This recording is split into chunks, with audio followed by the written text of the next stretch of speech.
আসসালামু আলাইকুম। আমার নাম পারভিন। আমি 18 জুলাই গুলিবিদ্ধ হই। প্রতিদিনকার মতন আমি টিফিন বাড়ি নিয়ে কাজে বের হই। ফিরার পথে যাত্রাবাড়ি দিয়া দয়াগঞ্জ আইসা দেখি অনেক মানুষ দৌড়াদৌড়ি করতেছে, কোনো গাড়ি ঘোড়া চলে না। পরে যাত্রাবাড়ি আইয়া দেই গরু জবাই করলে যেরকম রক্ত, এরকম রক্ত বাইসা রয়েছে। পরে একটা ছাত্র উপুত হইয়া পইরা রয়েছে, সারা পিঠে দিয়ে রক্ত, এইভাবে হাত দিয়া বাইরে দিয়ে আমার ডাক দিছে। পরে দৌড়াইয়া গেছি, টিফিন বাড়ি হালাই তুই রাস্তা পারে গেছি। পরে আমার একটু তুললে ধরেন না মা। পরে ওরে উঠাইছি, আমার এই কান্দে নিছি, নেওয়ার পর আমি এদিকে এদিকে তাকাইলাম কোনো রিক্সা আছে কিনা। পরে যাত্রাবাড়ির থেকে মার মার কইরা 12-13 জন পুলিশ বাইরেছে। বাইরে হইয়া ওর পিঠে আবার গুলি করতেছে। তোর আমি আর তুলি করে আর গুলি করেন না, আর গুলি করেন না। পরে একটা পুলিশ সাইডের থেকে সইরা যায়, আমার এই চোখে গুলি করে। যেমন এই চোখে লাগে মনে হয় কুলজাটা খুললে গেছে গা। পরে দিয়া এই চোখ দিয়া দেখি যে আমার চোখেতে সিরিঞ্চির মতন রক্ত বাইরেছিল।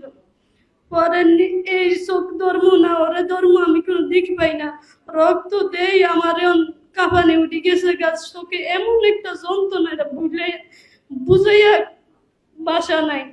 পরে ওই স্যারারও যান আমি নিছি, নেয়ার পরে আরো জন গুলি করার লইছিল। পরে চোখেতে রক্ত যাইতে যেতে ওরে নিয়ে আমি ওই জায়গায় পইরা যাই। পইরা যাওয়ার পরে আমার এই মাথা তো আঘাত লাগে, ব্রয়লার মুরগি যেভাবে দাবড়ায় এভাবে খালি এক হাত দিয়ে দাবড়াইতেছি। আশেপাশে কিন্তু লুকানো মানুষ ছিল, কেউ আজ্ঞা নাই, কেউ ধরতে আয় নাই।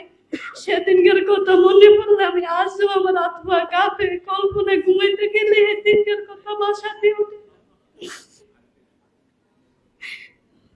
আমি এত জোরে যে সিলাইতেছি, কেউ বাঁচান, কেউ বাঁচান, আমার রক্তে এক সাইড পুরো বাইসা গেছিল। পরে দিয়া যান পুলিশ ওই সাইড থেকে বড় মাদ্রাসা যাত্রাবাড়ি ওই সাইড থেকে একদল আইতাছিল। বলে পুলিশ গুলি দেখে কাজলার দিকে দৌড় মাইছে, দৌড় মাইছারে পিছন দিয়ে মানুষ দৌড়াইতে গেছে। পরে স্যারারা ইয়াকা মহিলাটারে তোর স্যারাটারে দেখ। তখন কয় কি স্যারাটা তো মারা গেছে গা, মহিলার জীবিত আছে। পরে আমারে ডাকিয়া একটা সিনজি আনলো, সিনজিতে তুললো, ওই স্যারারও তুলছে, তুললে ঢাকা মেডিকেল আনছে।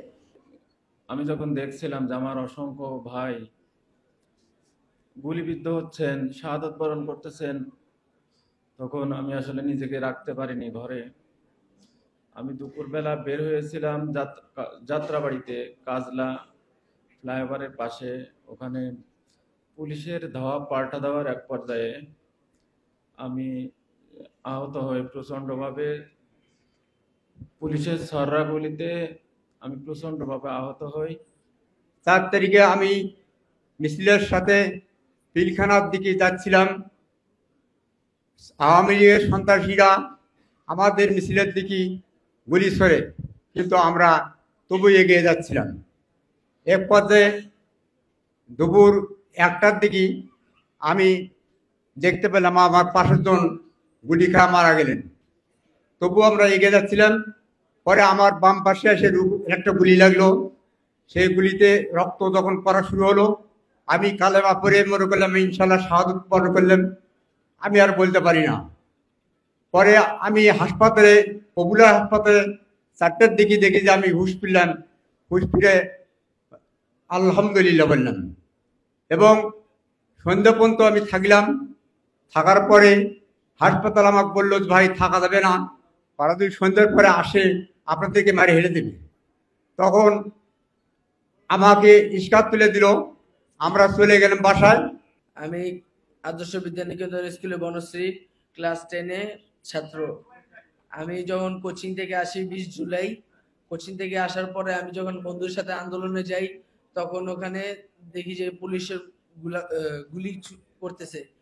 পরে আমার উপর থেকে সন্ধ্যা 6টার দিকে আমার সিনায় এসে একটা গুলি পড়ে। গুলি পড়ার পরে গুলিটা আমার সিনার ভিতর ঢুকে লিভার ছিদ্র হয়ে, লাঞ্চ ছিদ্র হয়ে কিডনির মুখে গিয়ে পাওয়া যায়। তখন 2 দিন ধরে আমি অজ্ঞান ছিলাম, আমার কোনো হোশ ছিল না। পরে গিয়ে আমার অপারেশন করার পরে তারপর গিয়ে আমার হোশ আসে। I have completed my graduation from University of Pacific and now I'm currently preparing for master's program. I have been involved in this movement from the very beginning, and that on 19 July I got injured by police bullet. I have to suffer a lot for that. One bullet got stuck in my ankle, so I have to suffer, but I did not get proper treatment from Mugna Medical. After that, I go for the private medical, and Uncle Misbah Uddin helped me a lot for my treatment. 19 July আমি গুলিবিদ্ধ হয়েছি। 18 জুলাই ছিল বৃহস্পতিবার। আমি পেশায় একজন শিক্ষক, রামপুরা বনশ্রীর, সকালে নাইম স্যার হিসেবে আমাকে চেনেন। তো ক্লাসে 18 জুলাই যখন ক্লাসে একটি হাদিস পড়িয়েছিলাম যে মান রাআ মিনকুম মুনকারান ফালিয়ুগাইয়ির বিয়াদি ফাইল্লাম ইয়াস্তাতি ফাবিলিসানি ফাইল্লাম ইয়াস্তাতি ফাবিকলবি ওয়া যালিকা আযআফুল ঈমান। আমরা সবাই হাদিসের অর্থ জানি। তখন এক ছাত্র আমাকে প্রশ্ন করেছিল, স্যার এখন যে আন্দোলন চলতেছে, ছাত্রদেরকে গুলি করতেছে, আমরা কি নামবো না বাধা দিতে? হাত দিয়ে বাধা দেব না? তখন অদৃশ্য শক্তির কারণে বলতে পারিনি তোমরা নামো। তখন ইশারা ইঙ্গিতে বলেছিলাম পরিবারের অনুমতি নিয়ে তোমরা রাস্তায় নামবে। 19 জুলাই যখন জুমার নামাজ পড়তে যাচ্ছিলাম, ছাত্ররা বলেছিল, স্যার আমাদের জন্য দোয়া করবেন, কিছু সাহায্য করেন। পকেটে যা ছিল তাদেরকে দিয়ে দিয়েছিলাম পানি খাওয়ার জন্য।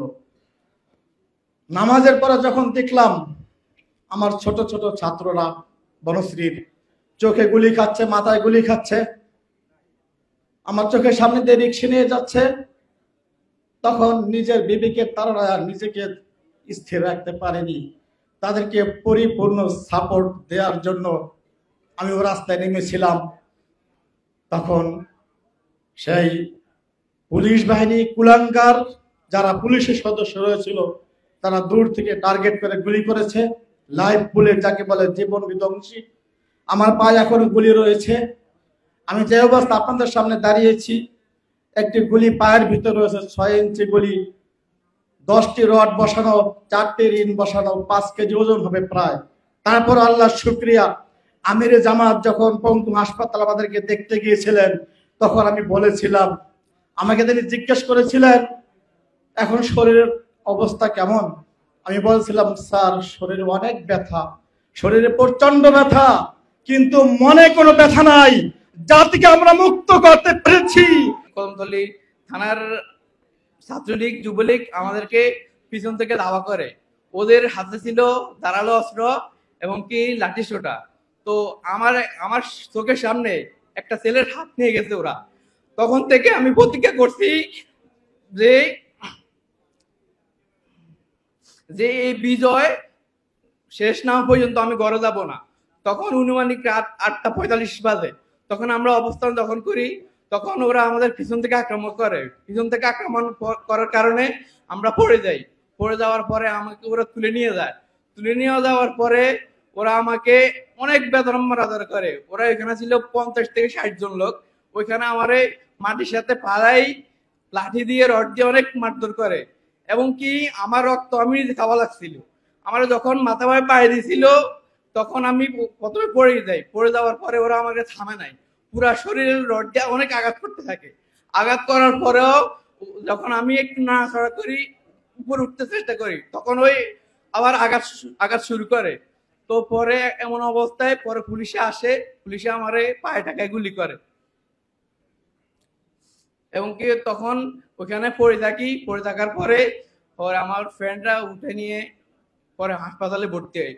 তো হাসপাতালে আসি, দেখি আমি ফিলিস্তিনের রাফা ক্যাম্পের নাম শুনছি, এখানে আসি দেখি সেম অবস্থা, মানুষ লোক দৌড়াদৌড়ি করতেছে, কেউ হাত নাই, কেউ চোখ নাই, গুলিবিদ্ধ, এবং কি অনেক কান্না আহাজানি করতেছে। তখন আমি ভাবতেছি আমার থেকে অনেক মানুষ আক্রমণ আছে। তখন আমি ওখানে ব্যথা ভুলে গেছিলাম, দেখতেছি অনেকে রক্ত টেপে টেপে পড়তেছে। 5ই আগস্ট যখন শেখ হাসিনা দূর হয়ে গেছে, হেকালে আমাদের জামাত ইসলাম থেকে আর কিছু বড় লোক মহিলারা যাই আমার কিছু সহযোগিতা করে। আমি চাই আমার এই বাংলাদেশটা যেন এই যে কত মানুষের পঙ্গুত্বের বিনয়ে বাংলাদেশটা স্বাধীন হয়েছে, যেই আসুক না কেন আমি চাই তাই যেন বসার আগে চিন্তা করে যে কার কারণে কাদের জীবন বাজি রেখে সিটটা আমি খালি পেয়েছি, কাদের জীবনের বিনিময়, কাদের পঙ্গুত্বের বিনিময় বসার আগে যেন চিন্তা করে আমি সিটটা আমি নিজে খালি পেয়েছি। আমি তাদের কথা একটু ভাববো আগে যেন চিন্তা করে আমাদের কথা ভাবে। যখন গোলাগুলি শুরু হইলো তখন দেখতে পাচ্ছি আমাদের ছাত্র ভাইদেরকে যেভাবে গুলি করা হয়েছে, তাদেরকে গুলি করতে আছে, তেমন তাদেরকে ক্যান দিয়ে চাপা দিয়ে মাইরা ফেলাইতেছে। তখন আমরা এটি দেখি, সহ্য হইল না। তখন আমরা কয়জন নিব, একজনের উপরে ক্লাস নিতে আসি। তখন তারা গাড়ি এমন ভাবে টানে যে গাড়ি দ্রুত চালাইয়ে গাড়ির তলে চাপ দিয়ে তাদেরকে মাইরা ফেলায়, মাথা পুরা ঘুরা ঘুরা করে ফেলায়। এখন আমরা সবাই মিলি বড় কন্টেইনার নিলাম, নিয়ে যাত্রাবাড়ি কাজলা টোলের উপরে ব্রিজের উপরে উঠাইলাম, ফ্লাইওভার উপরে উঠে ব্যারিকেড দিলাম। ব্যারিকেড দেওয়ার পরে ওইখানে তারা গুলিস্তান দিয়ে গাড়ি দিয়ে উঠলো, উঠটা কন্টেইনারটা পিছনের থেকে গুলি করা শুরু করলো। করার পর আমাদের 5 জন জায়গায় ডেড। এখন আমরা সব পিছনে দৌড়ে চলে গেলাম। চলে যাওয়ার পরে কন্টেইনার সরাইলো, সরাই এই গাড়ির টান দিয়ে আবার এক টাইমে 15-20 জন মাইরা ফেলাইছে। আমরা দূরে সরে গেলাম, সরার পরে যে যে স্থানে সব সেফ হয়ে গেল। হওয়ার পরে তারা যখন একটু শান্ত হয়েছে, আমরা ওই লাশগুলো আইনা যার যার যে লাশ সেখানে দিলাম। কিছু ওনারা নিয়ে চলে গেছে, পুলিশে নিয়ে চলে গেছে। তখন আর কি করব, সহ্য হইতেছে না, রাত নাই দিন নেই, অল টাইম রাস্তায় আসছিলাম। আমার 2টা সন্তানের দিকে আমি তাকাই নাই। আমার ফ্যামিলি 5 জন কিভাবে চলে সেটা আমরা বুঝতে দিই না, কারণ আমরা দেশের জন্য করছি, আরো করব।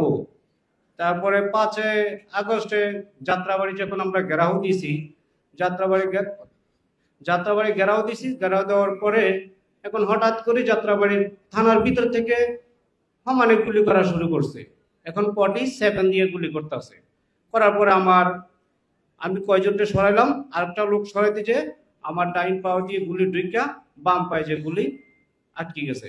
এখন আমি আর অজ্ঞান, আমি কিছু জানি না, কিছু কইতে পারতাছি না। আমি একজন সাধারণ শ্রমিক, আমি বাসে কন্ডাক্টরি করি, ভাড়া কাটি।